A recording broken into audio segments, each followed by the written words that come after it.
먼저 내민 손보다 더 반가운 가슴으로 서로를 바라보면 별보다 고운 발걸음이 사람의 문 앞에서 사랑을 놓고 한다. 안녕하십니까. 안녕하세요. 이삭빛 TV방송의 산골 시인 이삭빛입니다. 예, 이삭빛 TV 독서대학 학장을 겸하고 있는 시활동가 현석입니다. 반갑습니다. 반갑습니다. 오늘 너무 귀한 분을 모시고 저희가 지금 녹화를 하고 있는 오늘의 날짜는 2023년 3월 1일입니다. 이삭빛이 오늘이 3월 몇 주년이죠?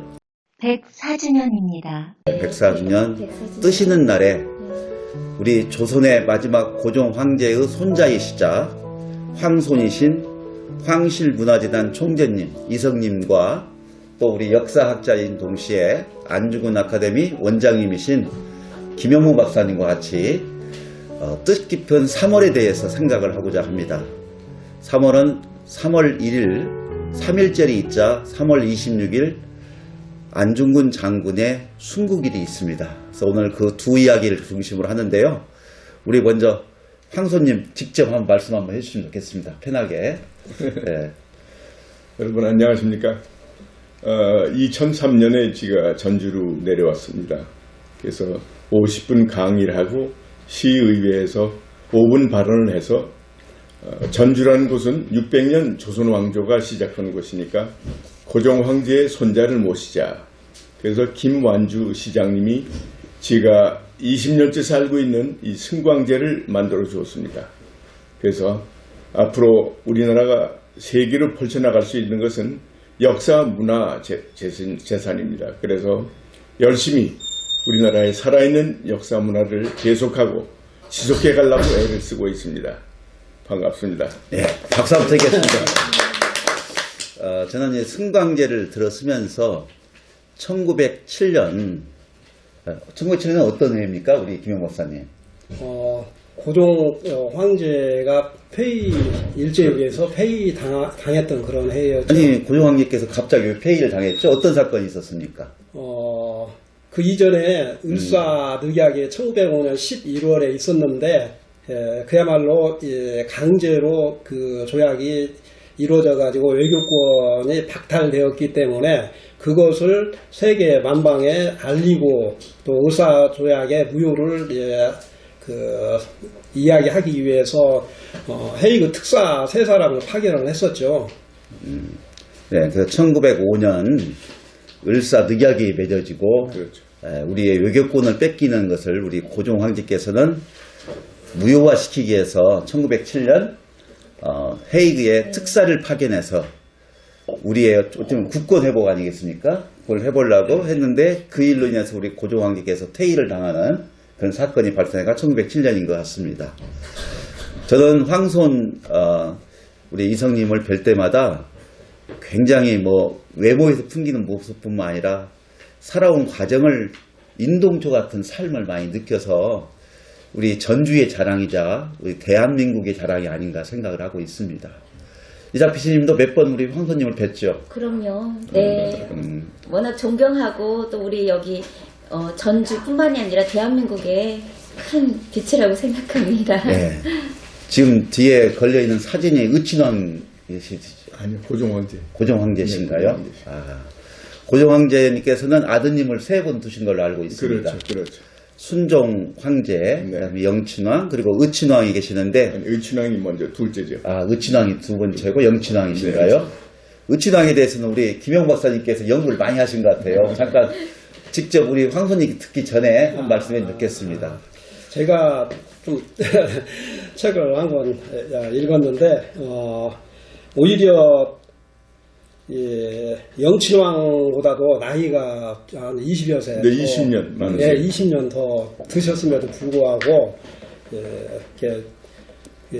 황족으로 이렇게 계셨는데 일본의 게이오 의숙을 거쳐서 미국 웨슬리언 대학에서 공부한 후에 귀국을 하셨습니다.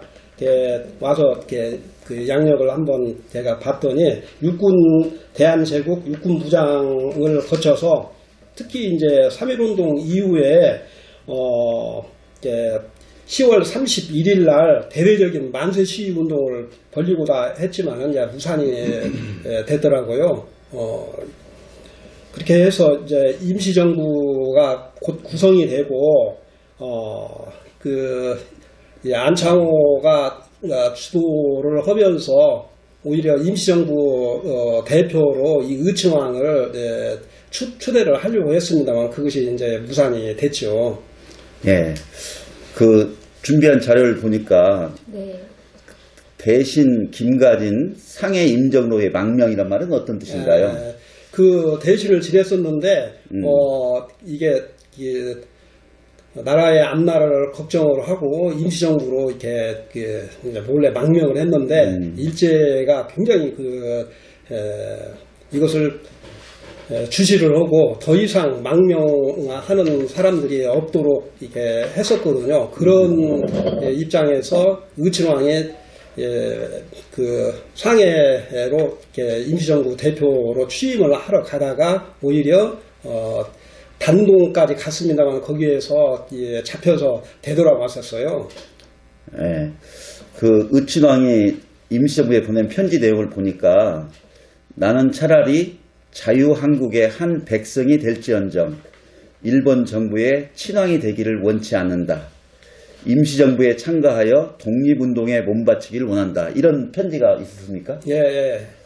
아니, 저도 사실 왜 첫 방송을 의친왕님으로 시작이 되냐면은 잘 몰랐던 역사의 한 대목 같습니다.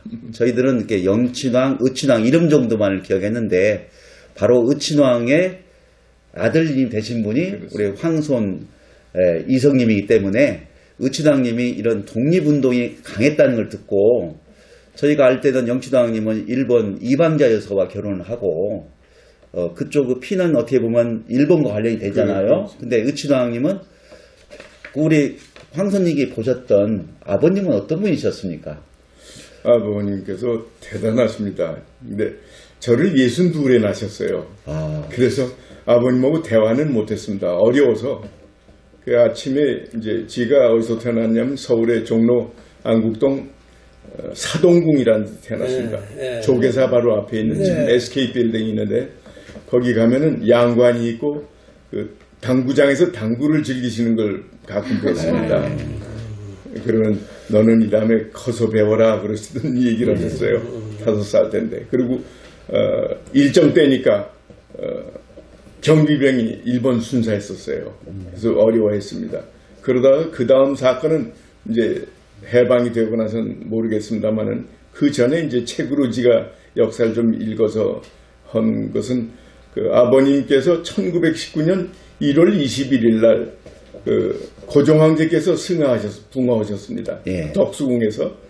그런데 그 일제들이 그 상궁들과 내시들을 모조리 죽였대요. 그 사건을 감추려고. 그런데 하나 상궁이 옷에 피를 흘리면서 지가 태어난 사동궁으로 뛰어왔답니다. 아버님께 이어주니까 아버님께 놀라셔가지고 그 바로 지가 살던 사동궁 옆에 태화관이라고 명월관에 지점이 있었답니다. 근데 그 옛날 이완용이 집이었었대요, 그게. 그걸 태화관이라 했는데 그 태화관에서 33인을 모았습니다. 거기에 주로 이제 우리나라의 저명 인사들이 많이 들어가지만 스님들이 많이 들어왔답니다. 만해 한용운 스님을 위시해서 만공 스님을 위시해서 그래서 33인을 하고 독립선언서 원문을 거기서 아버님께서 쓰셨답니다. 그래서 독립운동이 시작되고 이제 탑골공원 파고다공원에서 3월 1일 날 그것도 일요일이 그 기독교 신자가 많기 때문에 따로 했답니다. 그래서 3월 1일 날을 잡아가지고 운동이 시작이 됐답니다. 제가 알고 여기 전주는 저 남부시장에 가니까 3월 13일 날 그 얘기를 했다고 얘기가 있더라고요. 그래서 좀 늦었구나 그렇게 생각을 하는데 그때 생각을 했기 때문에 그리고 제가 2019년에 미국을 갔습니다. 미국을 방문해가지고 그 미국에 있는 제일 큰 그 거리에서 한 서너 시간을 행진을 했습니다. 그런데 이제 교포 아주머니들이 나와서 까만 치마에 흰족을 입고 같이 거리를 태극기 들고 하니까 눈물이 나가지고 막 그냥 놀래서 그랬어요. 근데 거기 이제 애국자들도 많고 나라를 생각하는 사람들이 많았는데 그 LA에서 제일 큰 거리입니다. 윌시어 스트리트라고 거기서 했어요. 맨 나중에 했는데 무대 위에 올라가는데 저를 껴안고 우시는 분이 있어요. 도산 안창호 선생이 둘째 아들이에요. 랄프 안이라고. 그러면서 옛날에 안창호 자기 아버님도 의친왕께서 학비를 줘서 공부를 하셨다고 그런 얘기로 울었어요. 그래서 아주 뜻있는 일을 하고 왔습니다. 미국에서. 이게 오늘 이 시간 저는 다 3월 1일 사실 3월 1일 만세 운동의 어떤 그 원인이 됐다고 할까요? 발단이 됐던 것도 우리 고종 황제께서 1월 20일 날 승하하신 이후에 그렇죠. 인산일이 3월 3일로 결정이 맞습니다. 됐거든요. 그러니까 천도교는 인산일 날 만세 운동은 탑당 잔타에서 3월 2일로 계획을 했다가 기독교계에서는 또 일요일 날 반대를 해가지고 3월 1일이 됐는데 어떻게 보면 그 일 이후로 우리가 임시정부가 수립이 되는 그런 뜻 있는 거국적인 만세 운동이 바로 우리 고종 황제와 연관이 돼서 그게 하나의 큰 미랄이 돼서 된 것이 아닌가 하는 생각을 갖습니다. 맞습니다.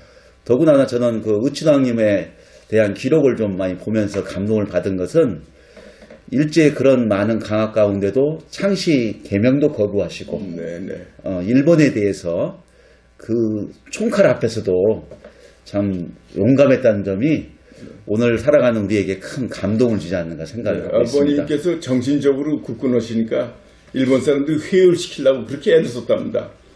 그리고 그 조선 사람들, 조선 왕손들을 전부 일본 여자하고 결혼시키기로 했대요. 무슨 선인 뭐라 그래서. 근데 거기에 반대하셨죠, 아버님께서는. 그리고 제가 5살 때 그 종로구 성북동 성락원에서 별장에서 살았는데 아버님께서는 양주병을 들고 다니셨어요. 미친 듯이 그냥. 울분 때문에. 네, 화이트호스라고 자니와파 같은 술을 한 손으로 잡수시면서 들어와요. 그럼 옆에 있던 그 우리 집을 지키는 오정근이라는 노인이 전하 이제는 그만 드십시오. 그리고 술병을 뺏으면은 이 호주머니 속에서 또 술병이 또 나왔어요. 그리고 육혈벌 쏘시는 거예요. 권총을. 권총을. 내가 죽어야지. 내가 이놈들을 내보내야지. 그러고 웃었어요. 그래서 지금 무서워서 도망가고 숨고 그랬었어요. 예. 3.1절 날 시인님. 네. 우리가 왜 3.1절에 어떻게 보면 하나의 발단이 됐던 고종 승하에 1월 20일 날 근데 좀 궁금한 게 있어요. 1월 21일 날 승하하셨는데 인산일이 왜 3월 3일로 거의 2달 정도가 이렇게 미뤄진 건 왜 그랬습니까? 네, 원래 임금님장에는 석달 전이에요. 예, 그 석 달 장이기 때문에 그런 건가요? 네, 그래서 옛날에는 그랬어요. 저희들은 보통 뭐 5일장 생각하다가 이해가 안 가는데 석달 장이랍니다. 황제이시니까. 네. 고종 황제께서는 참 고독한 투쟁을 많이 하신 걸로 생각이 들고 지금 일본도 황실이 보존이 되면서 현재의 민주적인 국가와 함께 어울려 사는 걸 보면 지금 우리 처음 소개해 드렸습니다마는 우리 참 조선 황실도 좀 보존돼야 할 가치가 있다고 생각을 합니다. 네. 저는 그 점에 대해서도 우리 전주가 어쨌든 승광제를 통해서 승광제의 의미는 제가 알기는 광무의 그 빛광자를 따서 계승하다 해서 어떻게 보면은 대한제국의 그 뜻을 계속 이어받자는 그건 누가 이름을 졌는가요? 제가 했습니다. 그러셨군요. 그 승광제에 대해서 사람들이 알고 오면 훨씬 의미가 있을 것 같습니다. 그러면 승강제하고 다시 한번 그 승강제하고 우리 그 황실문화재단에 대해서 좀 소개 좀 부탁드리면. 네, 간단하게 한번 하시는. 네. 황실문화재단은 2006년에 만들어졌습니다. 그래서 2006년에 저를 이제 전주로 오게 한 주 원인 되는 사람인데요. 주재민이라고 시의원에서 저도 잘 압니다. 나중에 시의장 됐다가 시장을 이제 송하진 씨하고 했다 떨어졌죠. 그리고 만드신 게 이제 황실문화재단을 만들었습니다. 그래서 참 고맙습니다. 내가 여기 살아있는 동안 황실문화재단을 해서 정치적으로는 모르고 우리 역사 문화를 계속해 기릅시다. 그리고 결심을 했어요. 그래서 지금 15년, 20년째 들어가는데 전국의 문화회원들이 한 5천여 명이 될 겁니다. 5천 명. 부르면요. 그래서 이래서는 안 되고 우리가 황실문화 여러 가지 문화가 있지만은 우리 존경스러운 우리나라의 전통 문화를 지켜갑시다. 그러고 얘기를 하고 있습니다. 아, 이게 황실 문화의 전통을 네. 이어가자는 네. 것이 그된 주된 목적이군요. 네, 네, 네. 전주 사는 사람들이 특히 본을 보여야 할 것 같아요. 전주는 바로 조선 왕조의 발상지이고 네. 또 태조 이성계 장군이 그렇습니다. 오목도에서 맞습니다. 황산 전투를 이기고 한 전승터가 있는 곳 아니겠습니까? 맞습니다. 저는 전주 사는 게 자랑스럽습니다. 특히 우리 황소님이 계시는 이 승광제가 오늘 보니까 더욱 의미가 있는 네, 것 같습니다. 안중근 장군으로 좀 이야기를, 사실은 우리 이삭비 시인님과 또 우리 황소님도 전주 안중근 장군 기념관의 명예관장님이십니다.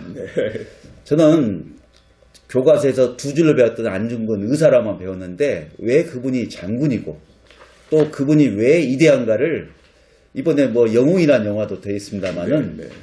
법정에서 내가 이토 히로미를 척결한 15가지 이유가 되는데 첫 번째 이유가 뭐였죠?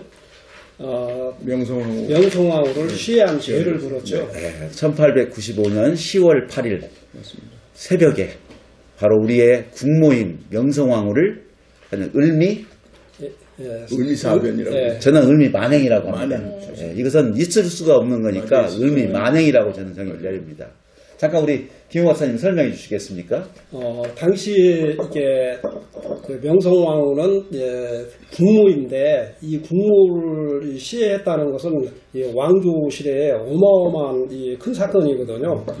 놀라운 만행을 저질렀는데 여기에 대해서 온 국민이 이렇게 대항해서 의병을 일으켰습니다. 이것이 을미의병이죠. 네. 그 대표적인 인물이 문석공이랄지 유인석, 그 다음에 호남에서는 기우만 이런 분들이 들고 일어났었습니다. 네, 사실은 제가 알기는 저도 공부를 해보니까 정말 안중근 장군이 법정에서 바로 명성황후를 시해한 죄가 첫 번째 죄라고 할 때 너무 통쾌했거든요.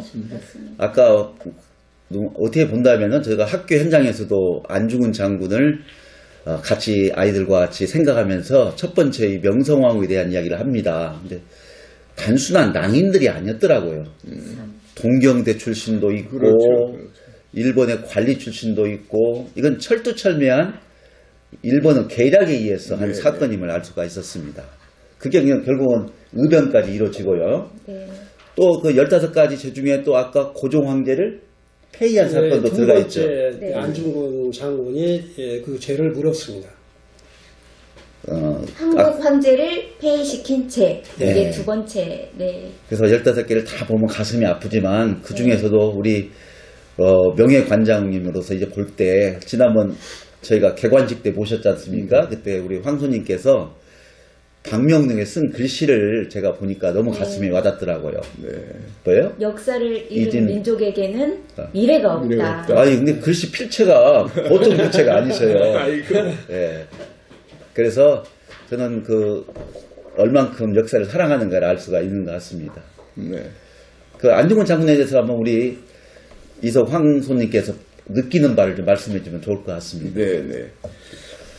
예, 그동안 역사책도 많이 보고 역사를 연구했습니다만 저 자신도 안중근 의사를 자꾸 잊어버리려고 그럽니다. 제가 안중근 의사의 동상이 서울 남산에 섰습니다. 그때 가서 참석을 했어요. 근데 그것도 일본인들이 만들어 놓은 그 신사 바로 옆에다가 해놨어요. 그래서 저 귀신들이라도 다 내쫓아버리라고 그러고 내가 소리를 한번 질렀습니다. 그리고 여기 와서 지난번에 그 강동호 풍년방 사장님께서 저 동상을 씌우길래 아 참 저런 선구자가 전주에 있는 것이 내가 자랑스럽다. 그리고 전 거기 가서 커피 마시고 2층으로 올라갈 때 꼭 안중근 장군 손가락을 만집니다. 아, 참 수고하셨습니다. 당신 같은 사람이 우리나라에 있어야 돼. 그리고 내가 마음속으로 눈물을 흘리고 올라갑니다. 올라가서 앉아있다가 내려오고 그러는데 이 안중근께서는 그 도마라고 천주교 신자라고 예, 도마. 하시고 어머니도 조마리아라고 하시는 분인데 그분이 그 어저께인가 그 텔레비 프로에 나오는데 정말 장군이세요. 싸우다가 일본 포로를 잡았는데 그 포로들을 죽이지 않고 놔줬어요. 네. 그 포로들이 가서 발설을 하는 바람에 다 탈로가 나가지고 전멸을 거진했답니다. 20명 정도가 남았다가 나중에 이제 혼자 하는데 이제 이등박문이를 죽여야겠구나. 그런데 이등박문이가 이제 외치는 게 동양평화거든요. 그 친구도. 그런데 그 이등박문이가 보통 사람은 아니랍니다. 만약 지가 역사가 이렇게 지났지만 그 사람이 살아서 그때 소련에 가서 그 연변에서 그런 협상이 이루어졌으면 아마 우리나라도 벌써 없어졌다고 저는 생각을 합니다. 네. 그래서 이토 히로부미가 1906년에 우리나라의 마지막 이제 아버님 동생 되죠. 영친왕을 모셔갔습니다. 네. 그리고 방학 때도 보내질 않아가지고 영친왕의 어머니 엄기빈이 눈물로 세월을 살다 돌아가신 분입니다. 역사가 그때부터 하나씩 다 없어지는 거예요. 그리고 일본에 가서서 학습원 가큐엔이라고 학교를 귀족 학교를 나오시고 일본 육군사관에 들어가 사관학교에서 일본 사람이 돼버렸어요. 그러니 그 머리에 괴로움이 얼마나 많으시겠습니까? 그 나중에는 뇌혈전증으로 쓰러졌어요. 그래서 1963년 박정희 대통령이 모셔올 때 시체같이 들어왔습니다. 말씀도 못하시고 움직이지도 못했어요. 그때 김봉왕으로 들어오셨는데 들어오셔가지고 서울 명동에 있는 성모병원에서 7년을 계시다가 1970년에 돌아가셨습니다. 그때 이제 가서 작은 아버님 그리고 손을 만지면 병원에서 눈물만 주르륵 나와요. 말씀도 못하세요. 저희들은 식구들은 다 울음바다져 먹어서 그러다가 돌아가시고 한 분 한 분 다 돌아가시게 됐습니다. 이제 지가 이제 우리 조선 왕조의 마지막 아들은 3명이 살아 있습니다. 미국에 2이 살아 있어요. 샌프란시스코에 이문길이라고 79살입니다. 그 다음에 LA 로스앤젤레스에 지 친남 동생이 살아 있습니다. 47년생이니까 75인가 6 됐어요. 그리고 저하고 있는데 지가 나이가 제일 많아서 지가 어른 소리를 듣고 있습니다. 지금. 그래서 열심히 살아서 이 사라져가는 역사를 제가 지켜보겠습니다. 한번. 여러분 지켜봐 주세요. 우리 힘내고 박수 한번 쳐주겠습니다. 더 건강하시고. 여기서 아까 이등 방문하고 이토 히로부미는 같은 사람입니다. 그렇죠. 저는 역사를 잊은 민족에게 미래가 없다. 이 말은 정말로 우리 학생인들이 다른 인성교육이 있는 게 아니라 우리 민족이 얼만큼 지금이 되기 위해서 수많은 의사와 열사와 이런 뜻 있는 사람들에 의해서 만들어진 것을 우리가 알 때 스스로 자력 인성이 되는 것 같아요. 맞습니다. 그래서 역사를 절대 잊으면 안 되고 오늘 3월은 바로 3.1절이라는 우리가 1919년 3월 1일 비폭력 문화운동 아닙니까? 이 운동을 통해서 전 세계가 감동을 받았고 또 임시정부가 수립이 되고 저는 오늘 뜻깊은 이날에 우리 황손님을 모시고 이런 방송하게 돼서 너무나 행복하고 의미가 있는 것 같습니다. 저희들도 또 아까 황실재단이 왜 필요한가 역사와 문화를 계속 전통을 이렇게 보존하는 데 있어서 좀 힘을 모아줬으면 좋겠다는 생각이 듭니다. 그리고 고종 황제의 외로운 투쟁 그리고 고종 황제의 또 명성황후의 억울한 있을 수 없는 죽음을 다시 돌이켜보면서 도마 안중근 장군의 특히 어머니가 누구셨죠? 조마리아. 조마리아 여사. 저도 우리 영화 이삭 피님이랑 같이 봤습니다. 같이 봤는데 영화 보는 도중에 그 어머니께서 무명 옷을 이렇게 지으는 걸 보면서 이렇게 편지글이 같이 나왔잖아요. 눈물이 안 흘리다니 없을 것 같았어요. 감동을 주는 삶은 바로 역사를 통해서 이루어지는 것 같습니다. 오늘 귀한 시간 내서 감사드리고요. 이 차는 어떤 차입니까? 목련화라고 저희 앞마당에 피어 있습니다. 네, 여사님이 손수 이렇게 챙겨주셨습니다. 여사님께서 다 챙겨주시고 오늘 방송의 포인트는 우리 김용 박사님께서 설명해 주셨다시피 3.1절과 우리 또 고종 황제의 승하 날짜와 겸비해서 3월 3일의 의미를 다시 한번 새되게 봤고요. 두 번째는 바로 3월 26일이 바로 비가 추적추적 내리는 날 이토 히로부미가 죽은 시간이 10시 부근이랍니다. 그래서 사형도 그 시간에 교수형에 처했고 이런 도마 안중근 장군 같은 사람을 통해서 우리 민족의 기계를 보여주고 또 통쾌한 저격의 이유 중에서 우리 역사의 심판을 통해 전 세계에 알리는 계기가 된 것 같습니다. 자, 귀한 시간 내주셔서 너무 감사드리고요. 104주년 3.1절 맞이해서 정말 역사의 민족의 선구자 중에 한 분인 우리 황손이신 이석 황손님이라 부르기 제일 좋겠죠? 네. 모시게 돼 너무 영광입니다. 좀 돌아가면서 마지막으로 오늘 방송을 마치도록 하겠습니다. 우리 김영 박사님 먼저 말씀해 주겠어요? 저는 이석 황손님의 아버님이신 의친왕이